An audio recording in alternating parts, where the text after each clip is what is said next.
안녕하세요. 오늘 장애인 복지론 수업을 계속 이어서 하겠습니다.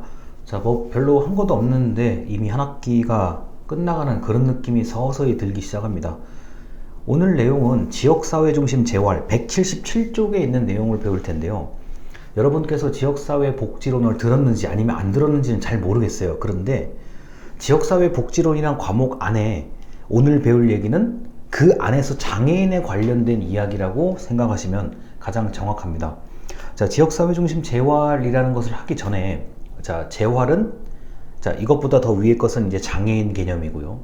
이 장애인이 뭐, 대한민국이란 영토에 살기도 하지만, 조금 더 좁게 보면은 뭐, 서울시에 살기도 하고, 평택시에 살기도 하고요.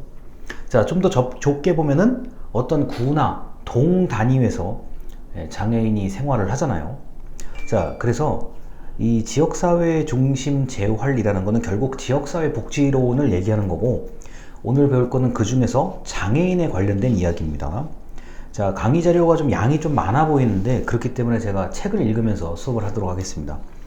자, 177쪽에 맨 위에 첫 번째 줄입니다. 자, 영어 단어 있는데요.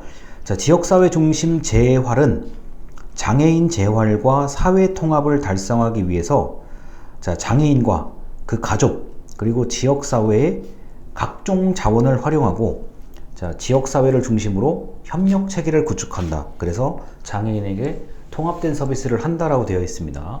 현재 우리나라 같은 경우는 뭐 이렇게 행정 그리고 정부 문서, 공문서를 얘기합니다. 공문서 중심으로 봤을 때는 전달 체계가 매우 잘 갖춰져 있고, 그리고 정교해요. 우리가 이 복지 혜택을 받는 사람 입장에서는 불만일 수가 있는데, 정부, 주는 입장은 정부잖아요. 정부 입장에서는 생각보다 우리가 생각하는 것 이상으로 정교하게 잘 되어 있습니다. 자, 그런데 아무래도 그 장애인 같은 경우는 더 많은, 그리고 자신에게 더 맞는 서비스를 받고 싶은 게 당연하잖아요. 이거는 뭐 장애인뿐만 아니라 비장애인들도 마찬가지인데요.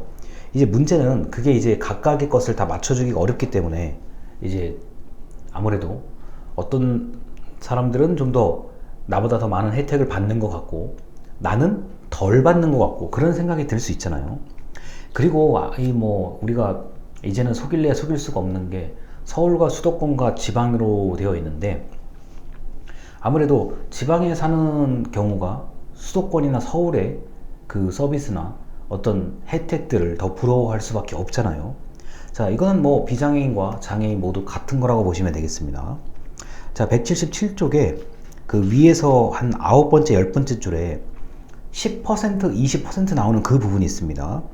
자, 지역사회 중심 재활은 장애인의 재활 영역 가운데서 전문가가 꼭 필요한 부분은 10%이며 일반인들의 개입 그리고 관심만으로도 어느 정도 재활이 가능한 영역을 20%, 그 다음에 장애인 본인과 지역사회 그리고 가족 등등의 도움으로 재활이 가능한 영역은 70%다 라는 전제에 근거를 두고 있습니다. 자, 이건 맞습니다.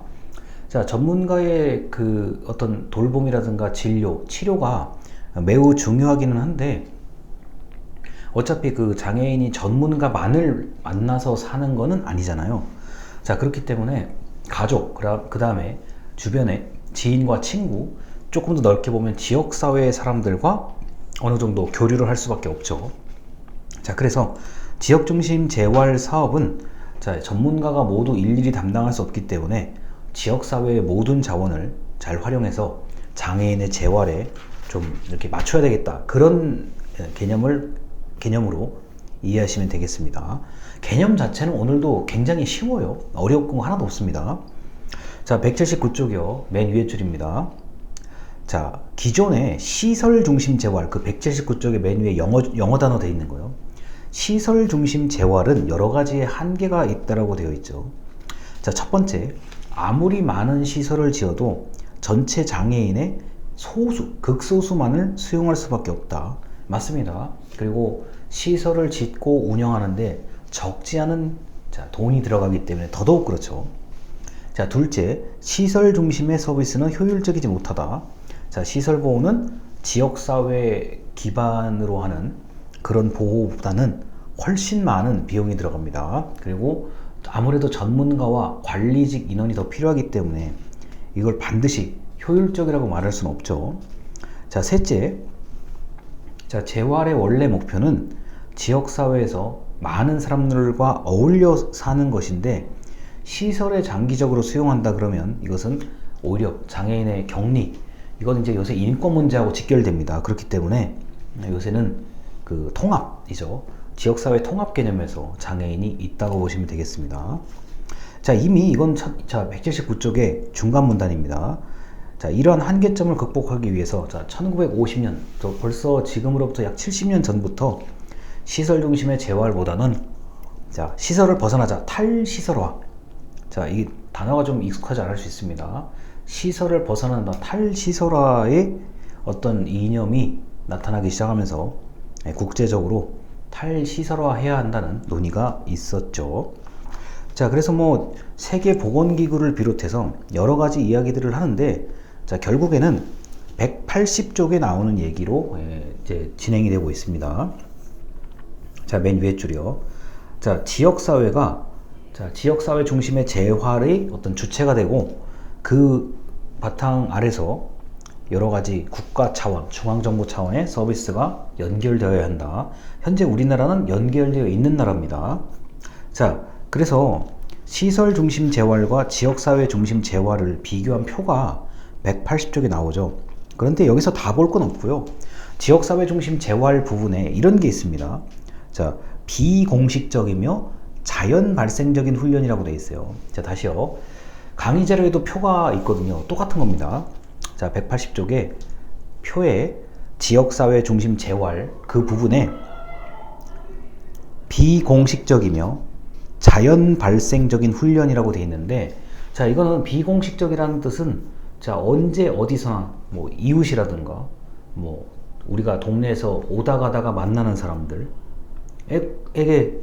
뭐 인사를 나누거나 대화를 하거나, 뭐 예를 들어서요. 자, 장애인인 내가 지나가는데 누가 뭐 알려준다든가 도와준다든가 이런 것들이 전부 다 비공식적인 거죠. 즉 계획적이지 않은 형태에서 일어나는 것을 비공식적이라고 이야기를 합니다. 자, 그 다음에 자연 발생적인 훈련이라는 건데, 이거는 뭐 흔히 말해서 우리가 학교 교육을 받을 때처럼 뭐 1단계, 2단계, 3단계 그게 아니라요. 갑작스러운 상황, 뭐 이럴 때 이제 대응하는 능력, 방법, 이런 것들을 지역사회 중심 재활이라고 얘기를 하죠. 그래서 이런 지역사회 중심 재발이 잘 된다고 하면 장애인이 사회 통합되는데 아주 유리해진다라고 보는 거죠. 자, 181쪽입니다. 세 번째, 동그라미 3번인데, 자, 기존에 이미 존재하는 서비스의 전달 체계와 협력을 도모한다라고 되어 있습니다. 자, 장애인의 욕구가 어느 한 가지만을 뭐 서비스만으로는 안 되기 때문에, 자, 여러 부분의 협력이 필요하고 연계가 필요하다는 것은 누구나 다 아는 사실이라고 봅니다. 자, 그래서 이렇게 지역사회 중심 재활이 무엇인지, 그 다음에 아주 간략한 특징에 대해서 말씀을 드렸는데, 이게 뭐 이렇게 잘 되고 있는 경우도 있지만 그렇지 않은 경우, 자, 농촌, 산촌, 어촌이라 그러죠. 그 다음에 우리가 광업이라든가 우리 광물 자원을 캐는 그런 사람들이 모여 있는 곳을 말합니다. 그 다음에 임업이요. 나무를 이제 베는 경우, 또는 식물이라든가 약초 같은 걸 재배하면서 그게 생계로 유지되는 그런 분들이요. 자, 농산 어촌이라 그러죠. 이걸 한꺼번에 묶어서요. 자, 농산 어촌에 있는 만약에 심리적으로나 신체적으로 불편한 장애인이 있는 경우는 이제 거리가 멀어요. 우리가 걸어서 이동하기엔 참 어려운 거리고, 자, 개인의 자가용으로 이동을 해야 되는 그런 곳에 사는 경우는 아무래도 도심에 있는 것과는 차이가 크게 나타나잖아요.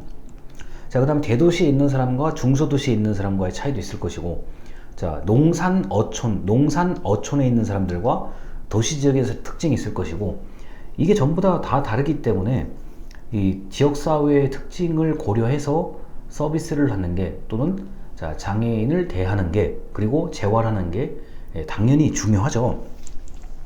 이게 아마 저도 그렇고 아마 이 영상을 보시는 분들께서도 아마 대체로 도시에 사실 텐데, 도시 생활을 하다가 우리가 이제 농어촌 생활을 한다고 가정을 하고, 농어촌에 있는 분들이 도시에서 생활을 한다고 가정을 할 때 이제 부딪히는 어려움들이 있을 거 아닙니까? 그거를 생각해 보신다면은 이 부분이 금방 이해가 되리라고 생각합니다.